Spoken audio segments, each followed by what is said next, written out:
feel good now about the Rockets being 3-2 and moving their way up. Yeah, absolutely. This entire week reminded me of the old Daryl Morey quote: "Good teams don't win close games, they avoid them." They've won their last 3 games all by at least 18 points, average margin of close to 25.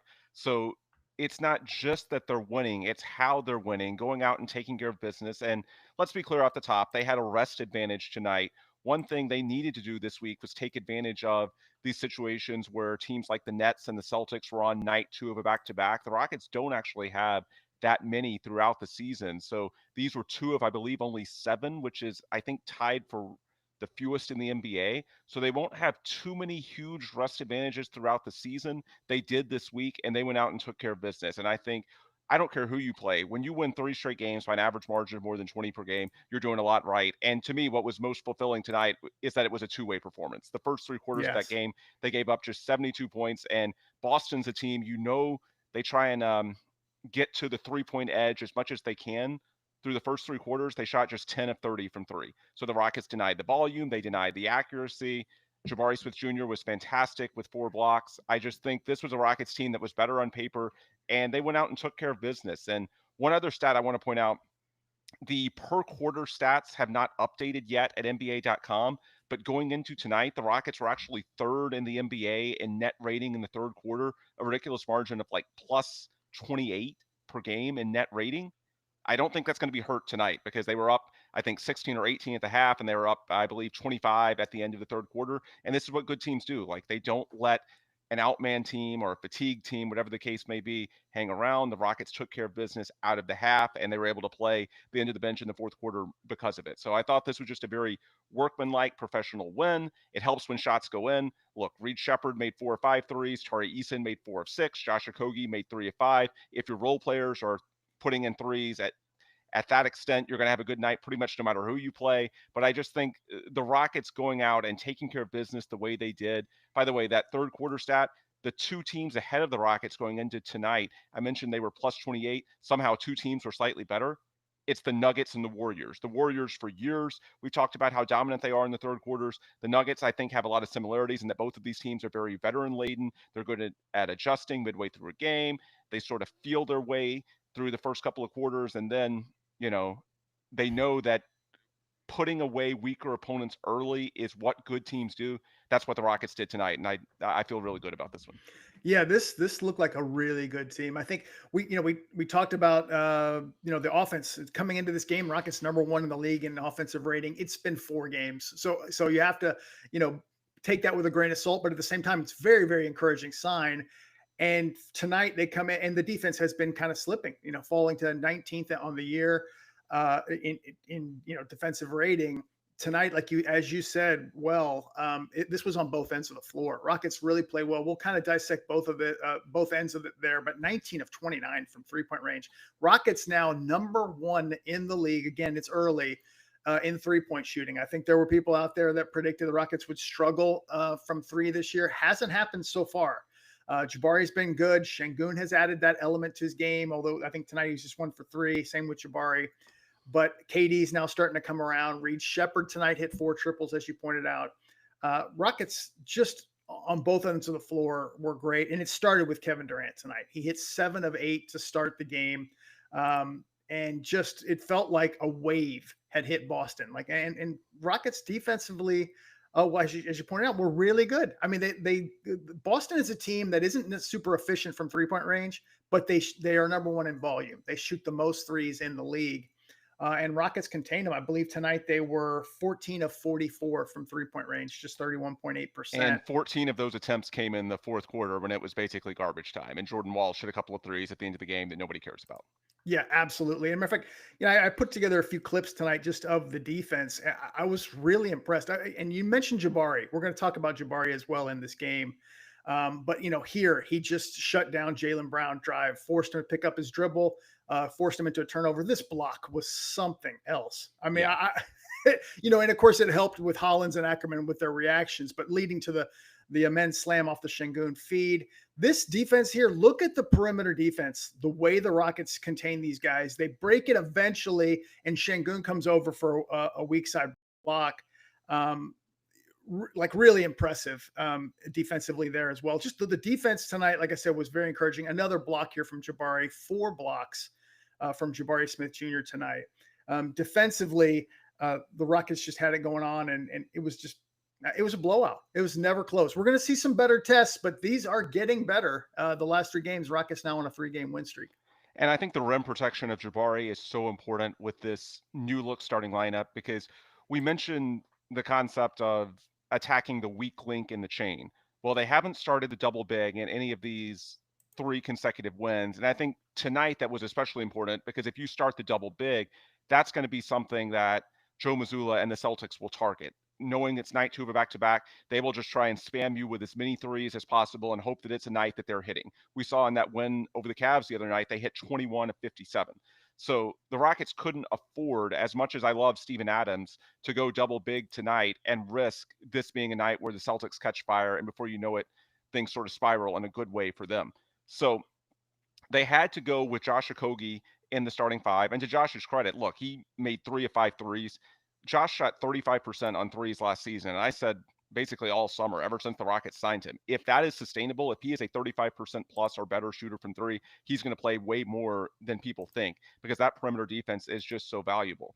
And so if you're not starting the double big and you're instead starting Josh Okogie, who is a fantastic perimeter defender, then I guess the only areas that you can sort of attack, and I'm not calling these guys weaknesses, but I guess they're the weakest among the starting 5, would be Sengun and KD, because KD sort of functions as a big defender. So I guess, the easiest matchup you can get, and it's certainly not easy, would be trying to, attack KD or Sengun on a switch, some sort of ball screen action. And in that case, if you have one of your other 3 guys, you certainly don't want to attack Ime Thompson, Josh Okogie, or Jabari Smith.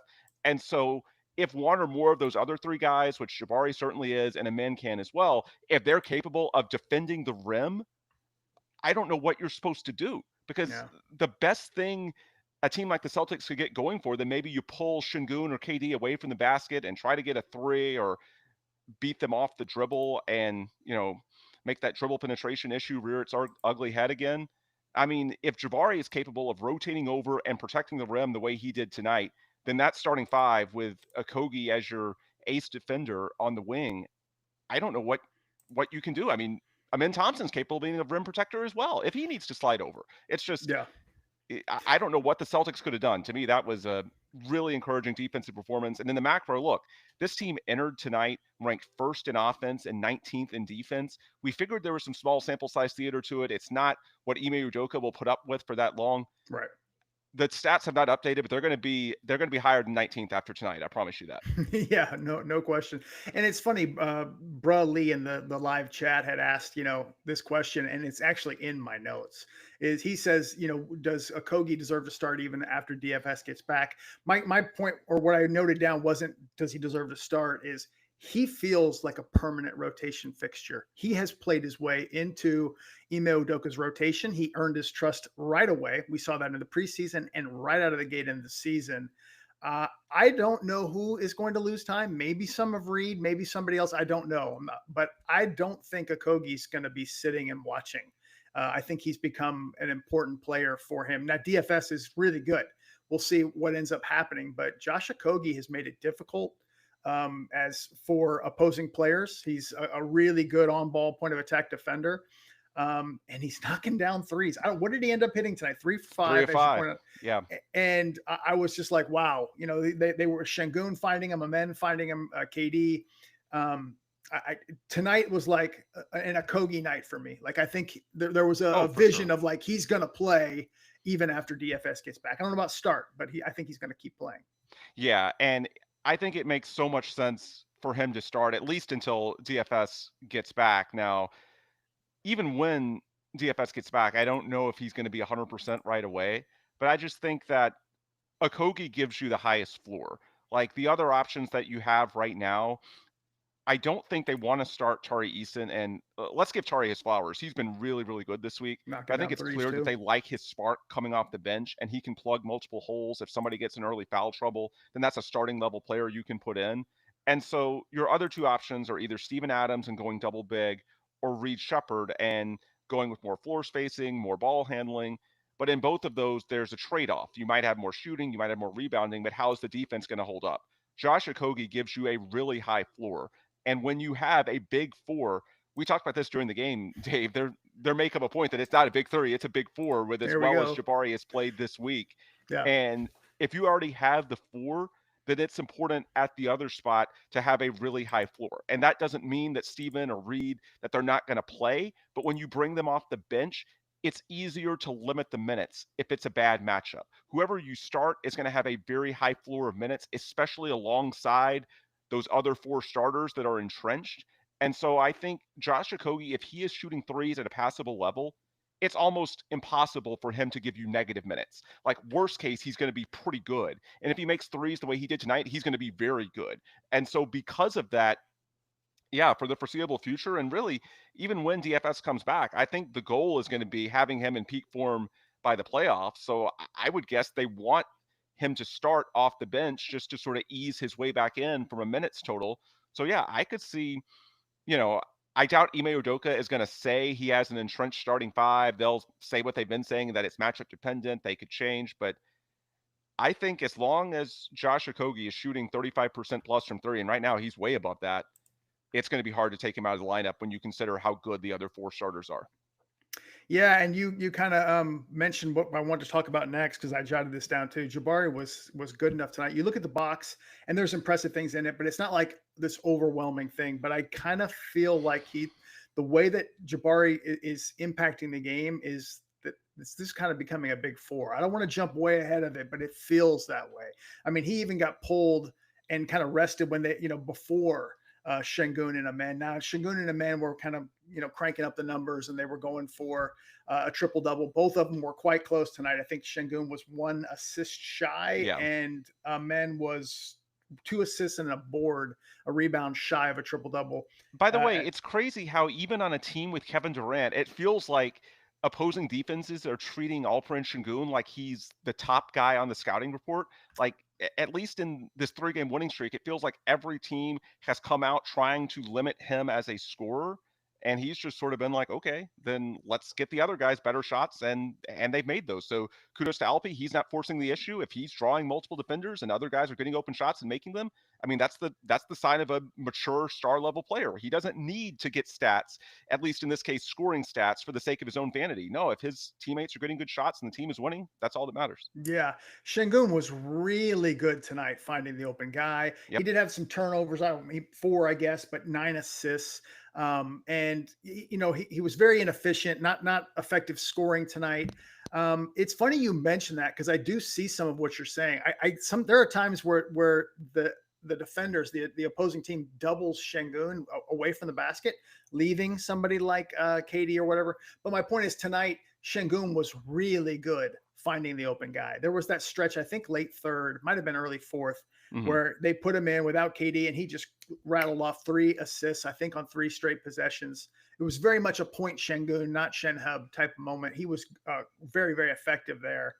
But, on Jabari, I just feel like he's kind of even deeper in that circle of trust. He's become one of the most valuable players for Ime Udoka. I don't know if he's, superstar level potential like, say KD or men type of thing, but I think he's playing his way into that,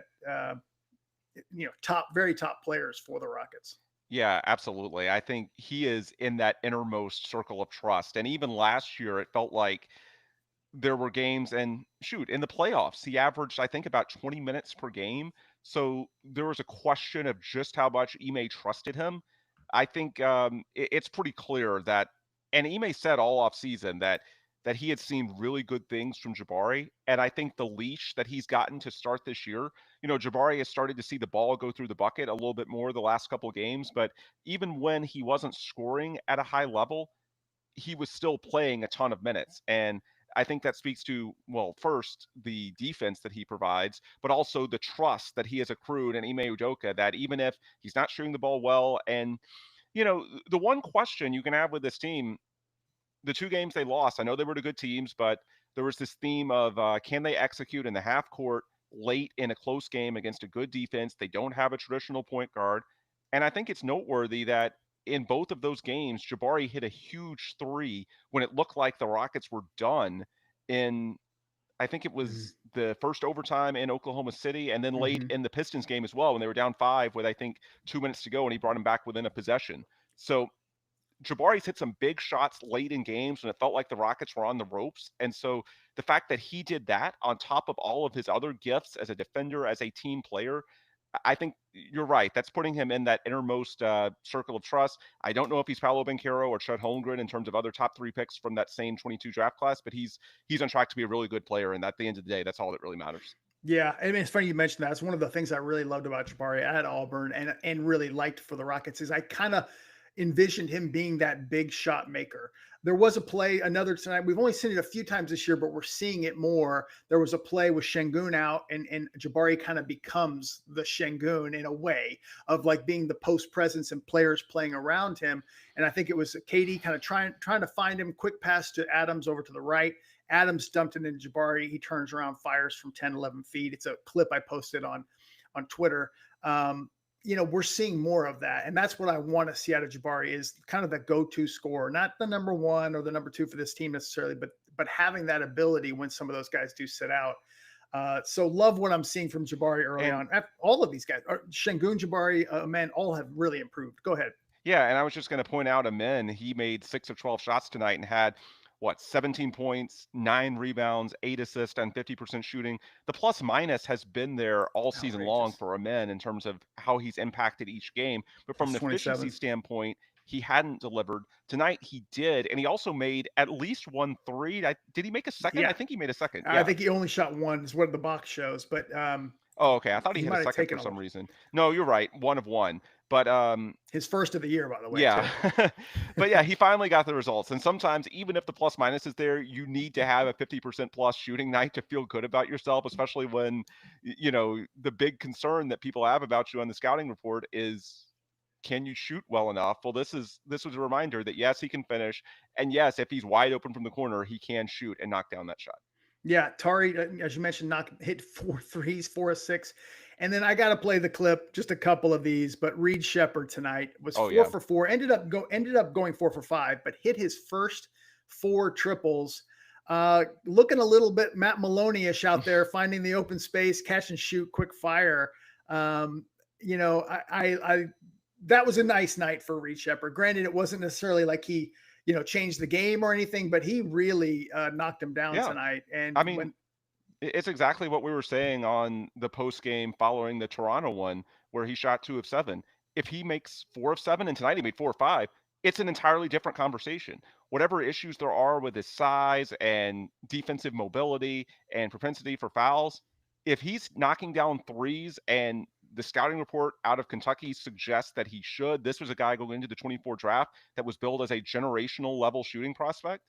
If he's knocking down threes at this clip, he's going to play, and he's going to play a lot, even at 21 years old, especially for this particular team that has a deficiency in terms of ball handling. He just needs to knock down shots. And, it's not all him, to the credit of the Rockets. I thought, what was their overall total tonight, Dave? We mentioned it earlier, but they from shot just threes, over, 19 to 29. yeah, 19 of 29. So that speaks to the Outrageous. quality of looks they were generating. I saw Nathan Fogg over on Blue Sky saying that he guessed this was the most open corner threes the Rockets had generated since the Harden years. He's probably right on that. Like, these were really, really good looks up and down the roster, and it speaks to how well they were playing collectively.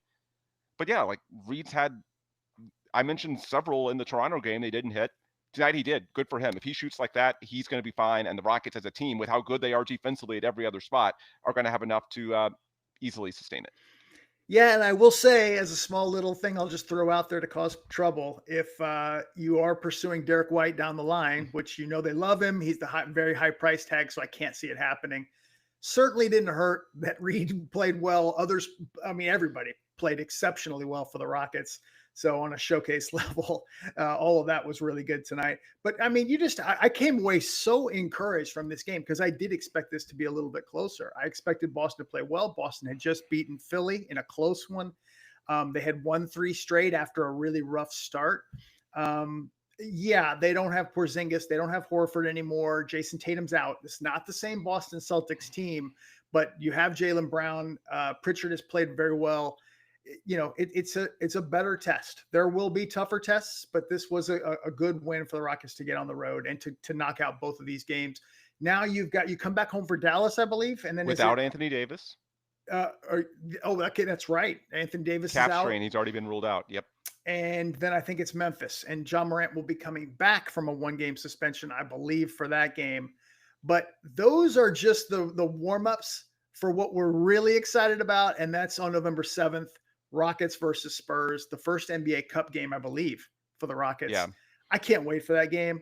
On the backdrop of Reed Sheppard, it's Reed has to prove to be a starting level point guard and a guy who can knock down shots to ever really be proven better than Steph Castle. I mean, I think it's very early. It's very early. I'm saying that's what he needs to prove to be that. And Steph Castle hasn't, he's advanced a little bit further, but he hasn't proven necessarily anything at this point yet either.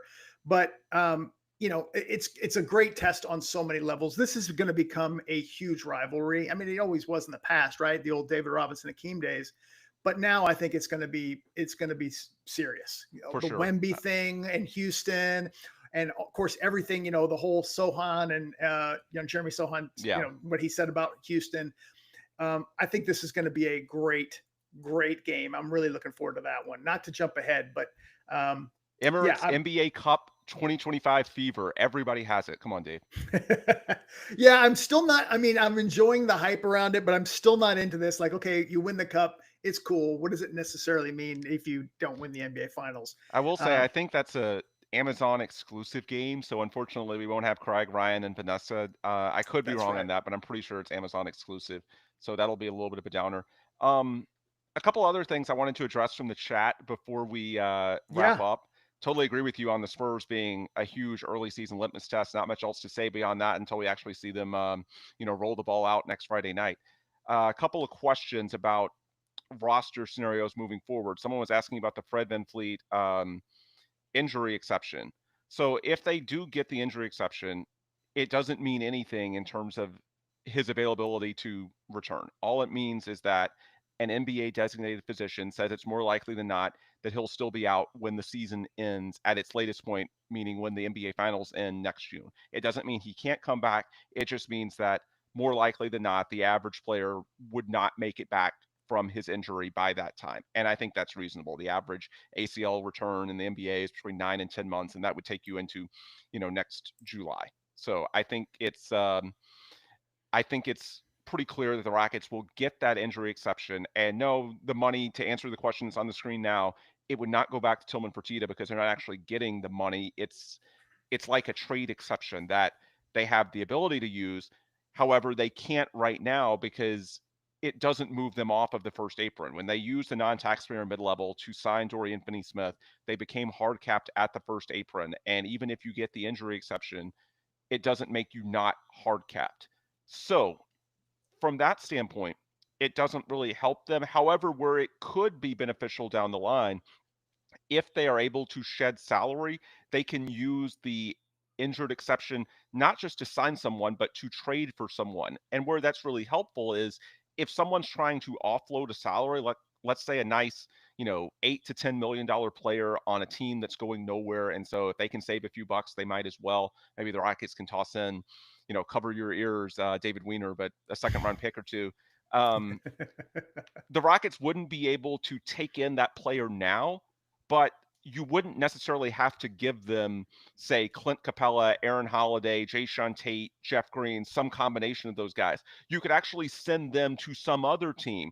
And there's tons of tiny exceptions that you can offload those types of players into around the league. So the bottom line is what that injury exception will allow you to do, you won't have to trade salary necessarily to the team you are getting a player from. You would need to trade salary somewhere, but it could be any of the other 28 teams around the league. So it could potentially expand your options. It's not so much that that Tillman would get the money if they don't spend it. No, it's not that. It's just it's sort of conditional on other scenarios and other moves. But it's a nice tool, and there's no reason not to pursue it. There's no downside. There's Right. only upside. Better So to you have might it as than well not. get it.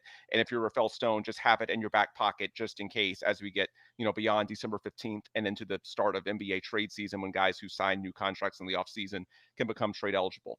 And then a few other comments from the chat about the potential of trading Fred VanVleet. I really don't think the issue is going to be his willingness to be traded. He has the implied no trade because he signed the 1+1, but I think the bigger issue is going to be valuation. Like, Fred's not playing this year, and if he doesn't like where he goes, he can become a free agent next summer, Dave. So if the Rockets basically say, we don't want you here, he has the ability to become a free agent next summer if he doesn't like where he's going. And maybe he can get more than 25 million. That's the harder part. But yeah, I hear yeah, you. I mean, that's what I was thinking. Like, the player option does complicate it a little bit, but I don't see a world in which that is the impediment. What I think would be the problem, the Rockets are not going to treat Fred like he's a neutral to bad asset. The Rockets really believe in Fred VanVleet as a player. They really like him as a player. And so him coming back a year from now is not the worst case scenario to Rafael Stone. Like, he would be a valued offseason addition. Even if he doesn't play this year, he just stays on your books. The Rockets aren't going to use him as, salary filler that's considered neutral to even negative because he's not playing, to go out and make an upgrade for 2025. Like, that's just not the way Rafael Stone and Patrick Fertitta look at value. And so, like, I forget what publication it was, but somebody had like Fred VanVleet and 3 or 4 first round picks and one of the young core guys for De'Aaron Fox. There is no way in hell. Yeah, That's no. not, like, the Rockets are not going to go all in for 2025 because Fred's going to be back next year and they think he's going to be a good player next year. Like, he's not the shiftiest guy to begin with. He's not the most explosive. Like, they genuinely believe, be it late this season or next season, they are going to have Fred VanVleet back, and he is eventually going to be a good part of this team. So they're not averse. Like, if you can bring in Derek White, great. But, like, it would basically be a 1-season upgrade. Would Yeah. they pay a little bit of a premium? Yes. But as we saw in the Kevin Durant talks, like, they're not going to mortgage everything for 1 season, maybe half of a season, which is the delta between the player you bring in and when Fred VanVleet comes back. So the question becomes, what team around the NBA would value Fred at a positive level? I'm just not sure it all comes into alignment, because if you look at it from the other team's perspective, look, like, Fred doesn't fit on a lot of teams. The player option gives him leverage. If he doesn't like the situation, he could ask out, or he wouldn't have to ask out. He could just leave. Yeah. And Ben, to add to this, I see a lot of talk, and I know we're off on the trade thing for just a second, but I see a lot of people saying, Ja Morant in Houston, just perfect, because I do think Ja is heading his way out. I could see the Pelicans or something like that really going hard for him, but I don't think Houston would be seeking Ja Morant. Although maybe a year or two ago I would have thought differently, but I don't think that's at all what they would be looking for now. Even if they did cobble together the salary after December, I don't know this for a fact. I just don't think he is who they would look for. Now, Derek White, I think that's different. Like, Derek White is the less is more, do lots of things off the ball, all of that kind of stuff. Barry has basically a relationship with Ime Udoka, great for the culture and all of that stuff. I just don't think the Ja thing will happen. And just one other thing, and this is really more your point, Ben, but you have a good one. We're talking about the Rockets needing a point guard. They're also the number 1 offense in the NBA, at least as of this moment. Exactly. So, they're doing pretty well. Now, there are going to be tougher tests. We'll see. A lot of this was inflated by the Raptor games and the Brooklyn games, but tonight they did it against Boston. Let's see how this plays out before we, say for sure they need something, because their offense right now is not an issue. Right, absolutely. Where they missed Fred is on the defensive end, and that's where someone like Derek White potentially could make sense. It's just tough for the value to line up unless the Celtics like Fred. And these other names that get thrown out, like De'Aaron Fox, like Ja Morant, it's not that they're bad players, but this is a Rockets team that already has plenty of firepower. What they need is not a ball handler, at least at this point in time. Now, maybe we learn more over the next couple of months, and if they start struggling offensively, then we can have a different conversation in December or January. But based on what we're seeing right now, no, I don't think, you know, getting a point guard just for the sake of getting a name point guard is something that Rafael Stone is trying to do. Like, they're playing well right now. They like the offense. They were very good defensively tonight.